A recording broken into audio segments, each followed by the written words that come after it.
नमस्कार दर्शक बंधु, मो ना श्रीकांत। पेशारे मु जने टैक्सी ड्राइवर। डिसेम्बर मासर समय चलु थाए। शीत पूरा हाड़ भंगा हेउथाए। सबुदिन भली से दिन भी मु टैक्सी धरिकी टिटलागढ़ जंक्शन रेलवे स्टेशन रे यात्री मानक अपेक्षा रे बसी रही थाए। टिटलागढ़ जंक्शन गोटे बहुत बड़ रेलवे स्टेशन, ଯେଉଁଠାରେ ଆମକୁ ପାସେଞ୍ଜର ଅତି ସହଜରେ ମିଳି ଯାଆନ୍ତି। ତେଣୁ ପ୍ରତିଦିନ ସକାଳୁ ସକାଳୁ ମୁଁ ଟ୍ୟାକ୍ସିକୁ ଷ୍ଟେସନ ବାହାରେ ଲଗାଇ ଦିଏ, ଆଉ ବାହାରେ ଛିଡ଼ା ହୋଇ ପାସେଞ୍ଜର ଆସିବାକୁ ଅପେକ୍ଷା କରେ। ଏବେ ମୁଁ ସେଇଠି ଛିଡ଼ା ହୋଇ ପାସେଞ୍ଜର ଆସିବାକୁ ଅପେକ୍ଷା କରିଥାଏ କି ଷ୍ଟେସନ ଭିତରୁ କିଛି ଯାତ୍ରୀ ବାହାରକୁ ଆସୁଥିବାର ମୋତେ ନଜର ଆସିଲା। ତେଣୁ ଆମେ ଆମ କାମରେ ଲାଗି ପଡ଼ିଲୁ। ଆଉ ଯେତେବେଳେ ସେମାନଙ୍କ ଭିତରୁ ଜଣେ ପାସେଞ୍ଜର ମୋ ପାଖକୁ ଆସିଲା, ସେ ମୋତେ ପଚାରିଲା, ଆଚ୍ଛା ଭାଇ, ଡିଏଭି କଲେଜ ଆଡ଼େ ଯିବ କି? ତ ମୁଁ ତାକୁ ସଙ୍ଗେ ସଙ୍ଗେ ହଁ ମାରିଦେଲି। ହଁ ହଁ ଆଜ୍ଞା, କାହିଁକି ନୁହେଁ, ଆସନ୍ତୁ ଭିତରେ ବସିଯାଆନ୍ତୁ। ତାପରେ ସେ ପାସେଞ୍ଜର ଆସି ଟ୍ୟାକ୍ସିରେ ବସିଗଲା। ସେତେବେଳେ ଗୋଟିଏ ଝିଅ ଷ୍ଟେସନ ଭିତର ଆଡ଼ୁ ଦୌଡ଼ି ଦୌଡ଼ିକି ଟ୍ୟାକ୍ସି ଟ୍ୟାକ୍ସି ଡାକି ଡାକିକି ଆମ ଆଡ଼କୁ ଆସିଲା। ଆଉ ଯେତେବେଳେ ସେ ଝିଅ ଆସି ଆମ ଟ୍ୟାକ୍ସି ପାଖରେ ପହଞ୍ଚେ, ସିଏ ସେହି ଲୋକକୁ ଯିଏ ଏବେ ଏବେ ଆସି ମୋ ଟ୍ୟାକ୍ସି ଭିତରେ ବସିଥିଲା ତାକୁ କହିଲା, ତମେ କେମିତିକା ଲୋକ ହୋ, ମୋତେ ଏମିତି ଏକୁଟିଆ ଛାଡ଼ିକି ଚାଲି ଯାଉଛ? ତ ସେ ଲୋକ ତାକୁ କହିଲା, ତମେ ପା ଏବେ ଏବେ ମୋତେ କହିଲ କି ମୁଁ ତୁମର ଆଉ ଦରକାର ନାହିଁ ବୋଲି। ତମେ ମୋ ଠାରୁ ଦୂରେଇ ଯାଅ। ତ ମୁଁ ଷ୍ଟେସନ ବାହାରକୁ ଚାଲି ଆସିଲି। ତାପରେ ସେମାନେ ଦୁଇ ଜଣ ନିଜ ନିଜ ଭିତରେ ଯୁକ୍ତି ତର୍କ କରିବା ଆରମ୍ଭ କରିଦେଲେ। ସେମାନେ ଦୁଇ ଜଣଙ୍କୁ ଏମିତି ଯୁକ୍ତି ତର୍କ କରୁଥିବାର ଦେଖି ମୁଁ ସେମାନଙ୍କୁ କହିଲି, ଆରେ ଭାଇ, ତୁମକୁ ଯିବାର ଅଛି ନା ନାହିଁ? ନହେଲେ ମୋର ଅଲଗା ପାସେଞ୍ଜର ଦେଖିବାର ଅଛି। ମୋର ଏହି କଥାରେ ସେ ଲୋକ ମୋତେ କହିଲା, ହଁ ଭାଇ, ତମେ ଚାଲ। ତମ ଗାଡ଼ି ଷ୍ଟାର୍ଟ କରିଦେଲି। ଗାଡ଼ି ଷ୍ଟାର୍ଟ ହେବାର ଦେଖି ସେ ଝିଅ ବି ଆସି ଟ୍ୟାକ୍ସି ଭିତରେ ବସିଗଲା। ତାପରେ ମୁଁ ସେମାନଙ୍କ କହିବା ଅନୁସାରେ ସେଇ ଦିଗ ଆଡ଼କୁ ମୋ ଟ୍ୟାକ୍ସିର ମୋଡ଼ ବୁଲାଇଲି। ଏବେ ମୁଁ ଡ୍ରାଇଭିଂ କରି ଆଗକୁ ବଢ଼ୁଥାଏ, କିନ୍ତୁ ସେ ପର୍ଯ୍ୟନ୍ତ ବି ସେମାନଙ୍କର କଳି ଝଗଡ଼ା ସେମିତି ଚାଲିଥାଏ। ମାନେ ସେ ଝିଅ ସେ ଲୋକକୁ ବହୁତ କଟୁ କଥା କହୁଥାଏ। ମୁଁ କିନ୍ତୁ ଚୁପଚାପ ବିନା ମୁହଁରୁ ଗୋଟିଏ ବି ଶବ୍ଦ ବାହାର କରି ଆଗକୁ ବଢ଼ିବାରେ ଲାଗିଥାଏ କି ଠିକ୍ ସେତିକି ବେଳେ ଅଚାନକ ଆମ ଟ୍ୟାକ୍ସିର ଟାୟାର ପମ୍ପଚର ହୋଇଗଲା, ଆଉ ଆମ ଗାଡ଼ି ଏକଦମ ବନ୍ଦ ପଡ଼ିଗଲା। ତେଣୁ ମୁଁ ଗାଡ଼ିକୁ ନେଇ ରୋଡ଼ ସାଇଡ଼ରେ ପାର୍କ କରିଦେଲି। ଏତେ ସବୁ ହେଲା ପରେ ବି ସେମାନେ ଦୁଇ ଜଣଙ୍କ କିଛି ବି ଫରକ ପଡ଼ୁନଥାଏ। ସେମାନେ ଏବେ ବି ନିଜ ନିଜ ଭିତରେ କୌଣସି କଥାକୁ ନେଇ ଯୁକ୍ତିତର୍କ ଚଲାଇଥାନ୍ତି।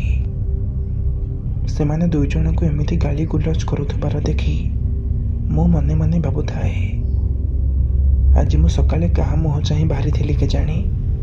ମୋ ଭାଗ୍ୟରେ ଏ ଦୁଇଟା ଅଜବ ନମୁନା ପଡ଼ିଛନ୍ତି। ଯେତେବେଳଠୁ ଶଳା ଗାଡ଼ିରେ ବସିଛନ୍ତି ସେତେବେଳଠୁ ଏମିତି ଝଗଡ଼ା ଝାଟି ଚଲାଇଛନ୍ତି। ଚୁପ୍ ହେବାର ନାଁ ହିଁ ଧରୁନାହାନ୍ତି। ଏବେ ସେମାନଙ୍କର ଝଗଡ଼ା ମୋ ମୁଣ୍ଡ ବିନ୍ଧାର କାରଣ ପାଲଟି ଚାଲିଥାଏ। ତେଣୁ ମୁଁ ଟ୍ୟାକ୍ସିରୁ ତଳକୁ ଓହ୍ଲାଇଲି, ଆଉ ଟାୟାର ଚେଞ୍ଜ କରିବାରେ ଲାଗି ପଡ଼ିଲି। କିଛି ସମୟ ବାଦ ଟାୟାର ଚେଞ୍ଜ ହୋଇଗଲା, ଆଉ ମୁଁ ପୁଣି ଆସି ଡ୍ରାଇଭିଂ ସିଟ୍ରେ ବସିଗଲି। କିନ୍ତୁ ସେ ପର୍ଯ୍ୟନ୍ତ ବି ସେମାନଙ୍କର କଳି ଝଗଡ଼ା ଚାଲିଥାଏ। ସେତେବେଳକୁ ମୁଁ ପୁରା ବିରକ୍ତ ହୋଇସାରିଥାଏ। ଧେତ୍, କୋଉଠି ଥିଲେ ଏ ନମୁନା ଦିଟା କେଜାଣି? ଏମିତି ସିଚୁଏସନ୍ ଭିତରେ କିଛି ସମୟର ଡ୍ରାଇଭିଂ ପରେ ଶେଷରେ ମୁଁ ଆସି ସେମାନଙ୍କର କହିବା ଜାଗାରେ ପହଞ୍ଚିଗଲି। ଆଉ ସେମାନଙ୍କୁ ସେଠି ଓହ୍ଲାଇ ଦେଇ ମୁଁ ପୁଣି ରେଲୱେ ଷ୍ଟେସନ ଆଡ଼କୁ ବାହାରିଗଲି।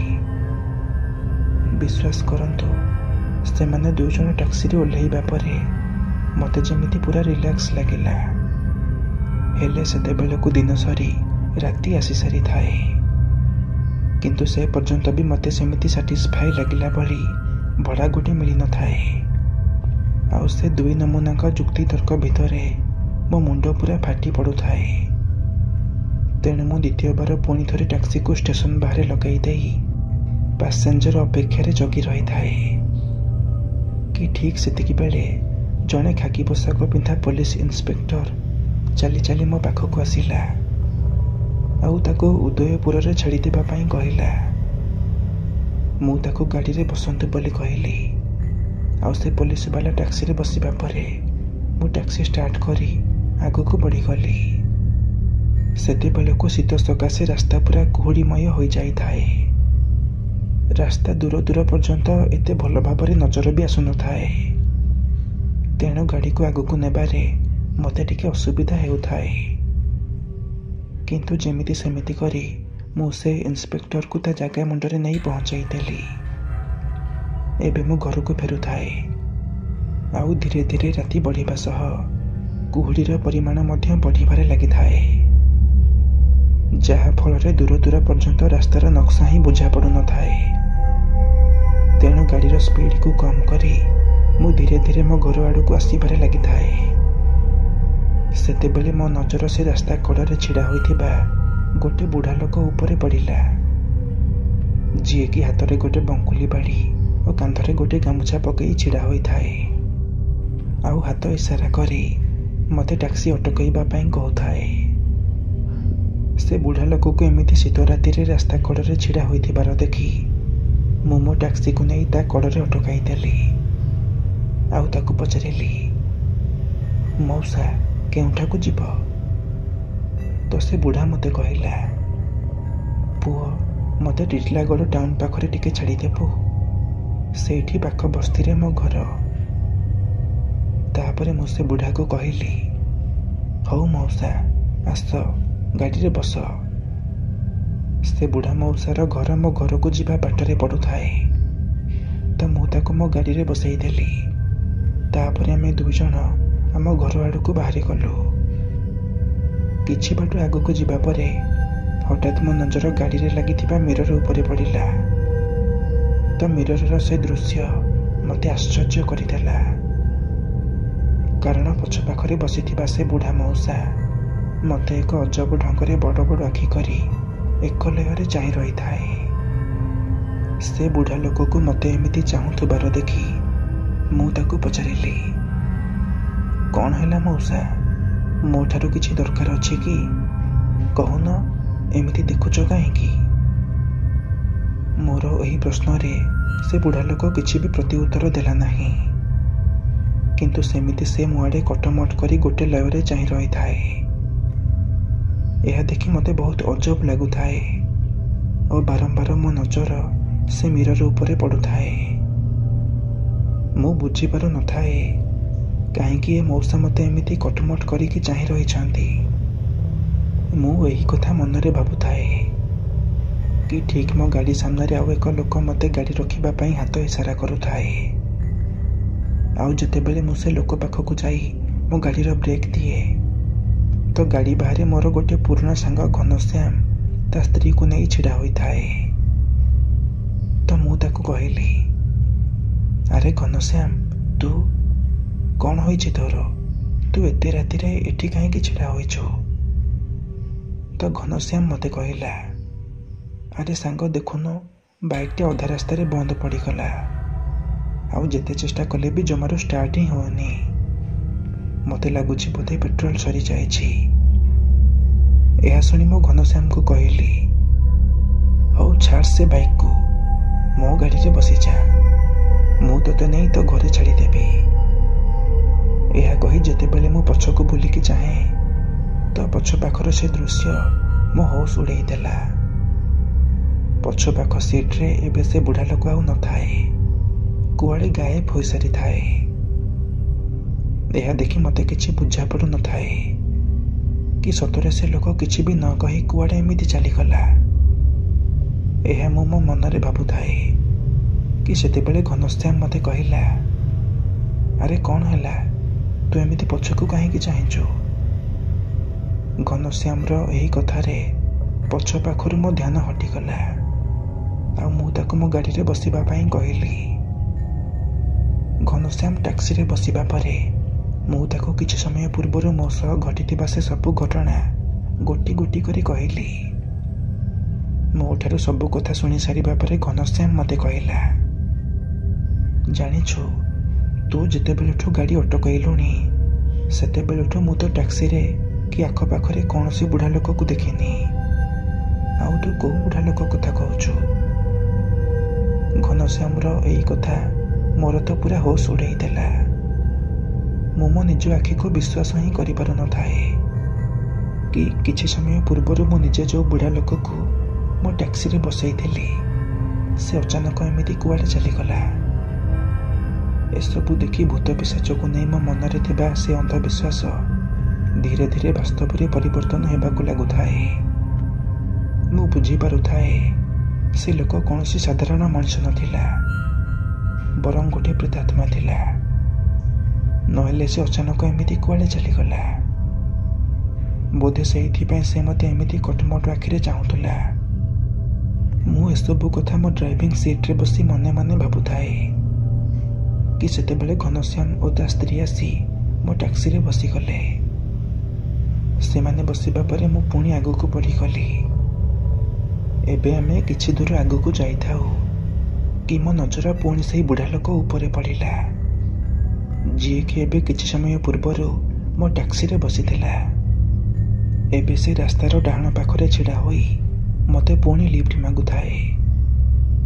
ଏହା ଦେଖି ଭୟରେ ମୋ ଗୋଡ଼ ହାତ ଖାଲି ଥରିବାକୁ ଲାଗିଲା ଆଉ ମୋ ଦେହରୁ ବୁନ୍ଦା ବୁନ୍ଦା ଝାଳ ଗାଲ ପାଖ ଦେଇ ମୋ ଗୋଡ଼ ପାଖେ ବୋହି ଯାଉଥାଏ, ଯାହାଫଳରେ ଗାଡ଼ି ଉପରୁ ମୋ ବାଲାନ୍ସ ବିଗିଡ଼ିବାକୁ ଲାଗିଲା ଆଉ ଟ୍ୟାକ୍ସି ରାସ୍ତାରେ ଏଣେ ତେଣେ ଘୂରିବାକୁ ଲାଗିଲା। ଏହା ଦେଖି ଘନଶ୍ୟାମ ମୋତେ କହିଲା, ଆରେ କ'ଣ ହେଲା ତୋର? ତୁ ଏମିତି କାହିଁକି ଗାଡ଼ି ଚଲାଉଛୁ? ମଦ ଫଦ ପିଇଛୁ କି?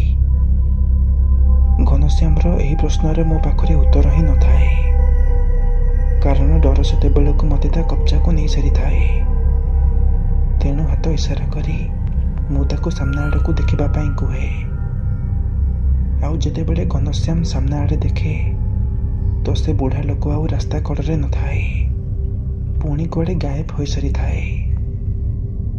ଏହା ଦେଖି ଘନଶ୍ୟାମ ମୋତେ କହିଲା, ଆରେ ତୁ କାହା କଥା ମୋତେ କହୁଛୁ? ସେଠାରେ ତ ସେମିତି କେହି ବି ନାହାନ୍ତି, ଦେଖ ତ ଆଗକୁ। ମୁଁ ଘନଶ୍ୟାମକୁ ବାରମ୍ବାର କହୁଥାଏ, ଆରେ ସତରେ ସେ ବୁଢ଼ା ପୁଣି ରାସ୍ତା କଡ଼ରେ ଛିଡ଼ା ହୋଇଥିଲା, ଯାହାକୁ ଏବେ ଏବେ ମୁଁ କିଛି ସମୟ ପୂର୍ବରୁ ମୋ ଟ୍ୟାକ୍ସିରେ ବସାଇଥିଲି। ମୁଁ ସତ କହୁଛି। ଏତିକି ଭିତରେ ଟ୍ୟାକ୍ସି ତାର ସନ୍ତୁଳନ ହରାଇ ରୋଡ୍ ସାଇଡ୍ରେ ଥିବା ଗୋଟେ ଗଛରେ ଯାଇ ବାଡ଼େଇ ହୋଇଥାନ୍ତା କି ଘନଶ୍ୟାମ କାରଣରୁ ବଞ୍ଚିଗଲା।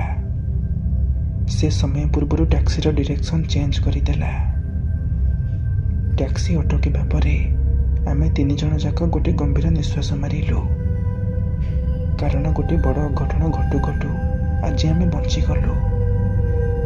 ତାପରେ ମୁଁ ଘନଶ୍ୟାମକୁ ସେ ସବୁ କଥା କହିଲି ଯାହା ମୁଁ କିଛି ସମୟ ପୂର୍ବରୁ ଏକା ହିଁ ଅନୁଭବ କରୁଥାଏ।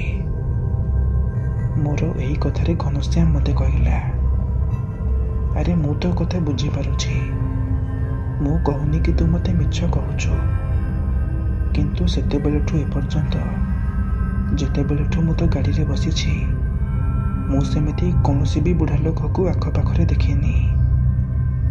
ମୋ କଥା ମାନ, ତୁ ରିଲାକ୍ସ ହୋ। ହୁଏତ ଏସବୁ ତ ମନର ଭ୍ରମ ହୋଇଥାଇପାରେ, କାରଣ ଦିନଯାକ ତ ପରିଶ୍ରମ କରୁଛୁ, ଥକା କାରଣରୁ ତୋତେ ଏସବୁ ଅଜବ ଅଜବ ଅନୁଭବ ହେଉଥାଇପାରେ।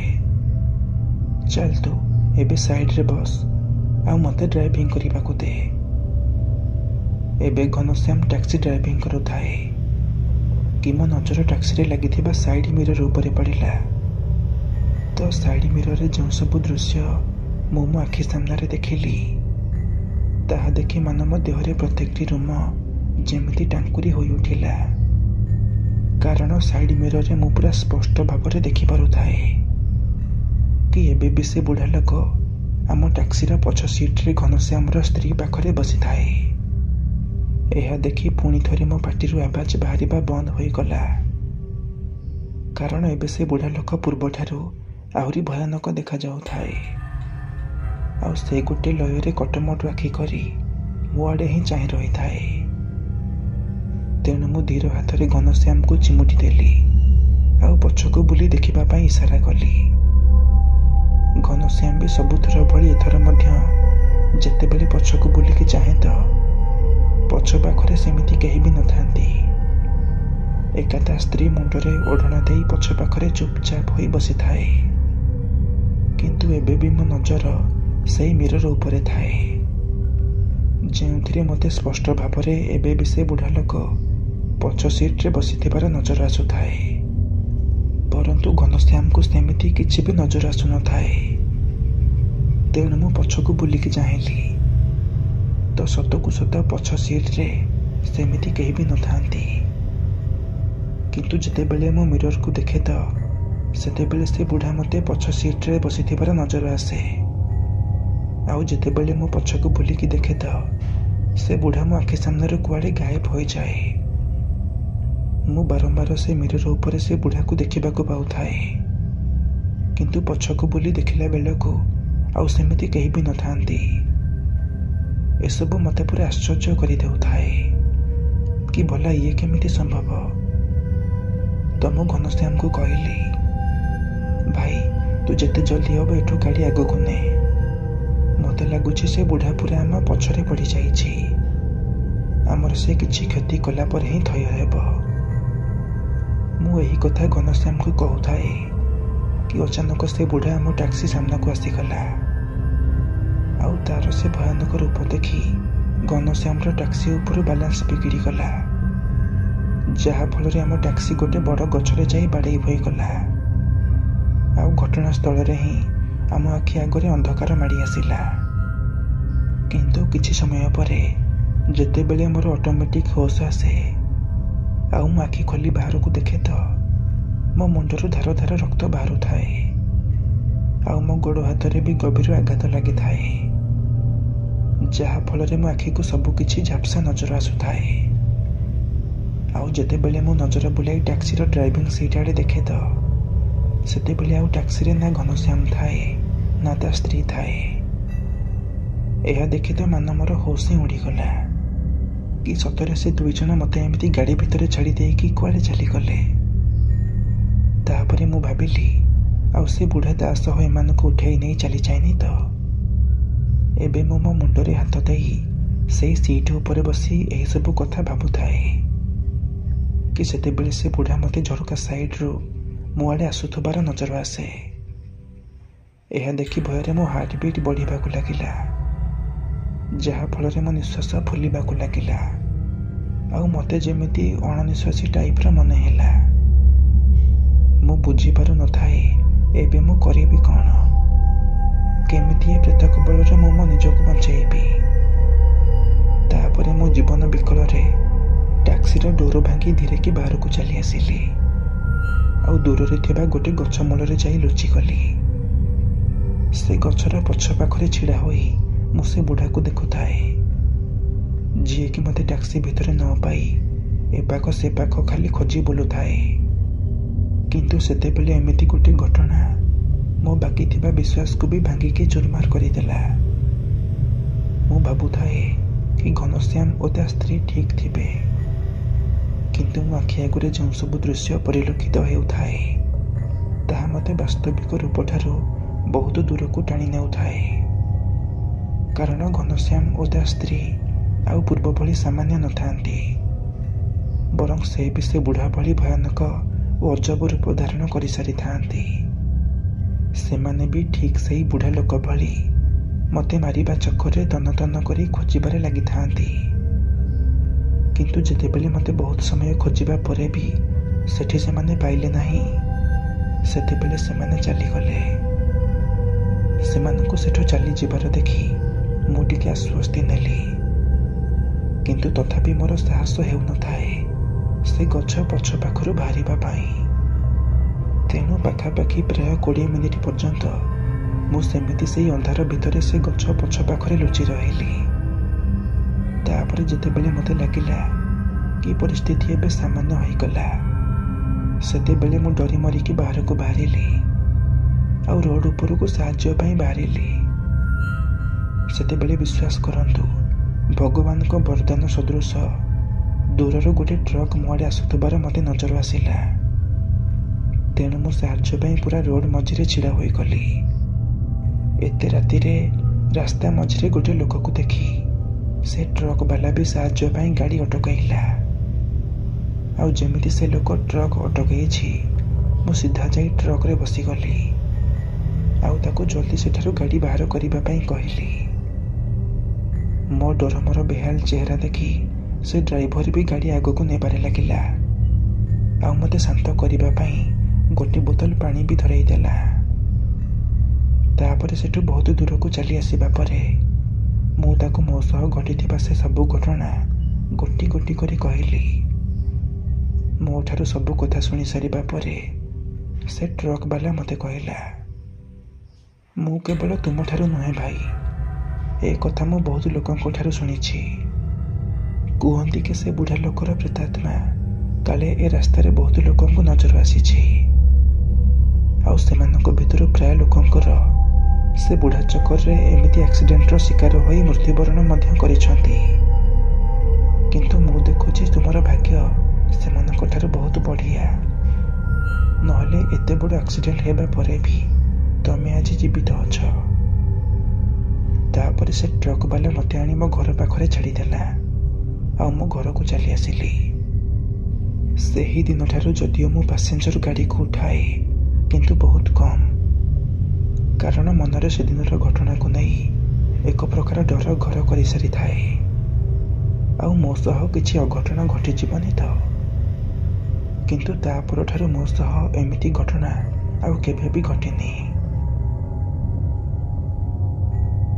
ତେବେ ଦର୍ଶକ ବନ୍ଧୁ, ଇଏ ତ ଥିଲା ଶ୍ରୀକାନ୍ତ ଭାଇ ଆମ ସହ ସେୟାର କରିଥିବା ଆଜିର କାହାଣୀ। ଯଦି ଆଜିର କାହାଣୀଟି ଆପଣମାନଙ୍କୁ ପସନ୍ଦ ଆସିଥାଏ, ତେବେ ଭିଡ଼ିଓଟିକୁ ଗୋଟେ ଲାଇକ୍ କରି ଆମ ଚ୍ୟାନେଲଟିକୁ ସବସ୍କ୍ରାଇବ୍ କରିନେବେ, ଯାହାଫଳରେ ଆଗକୁ ଏମିତି ନୂଆ ନୂଆ ଇଣ୍ଟରେଷ୍ଟିଂ ଭିଡ଼ିଓର ନୋଟିଫିକେସନ୍ ଆପଣ ସର୍ବପ୍ରଥମେ ପାଇପାରିବେ। ତେବେ ଆଜି ପାଇଁ ବିଦାୟ ଦିଅନ୍ତୁ। ପୁଣି ଦେଖା ହେବ ଆଉ ଏକ ଭୟର ଏପିସୋଡ଼ରେ, ଏମିତି ଆଉ ଏକ ଭୟଙ୍କର କାହାଣୀ ସହ। ଧନ୍ୟବାଦ।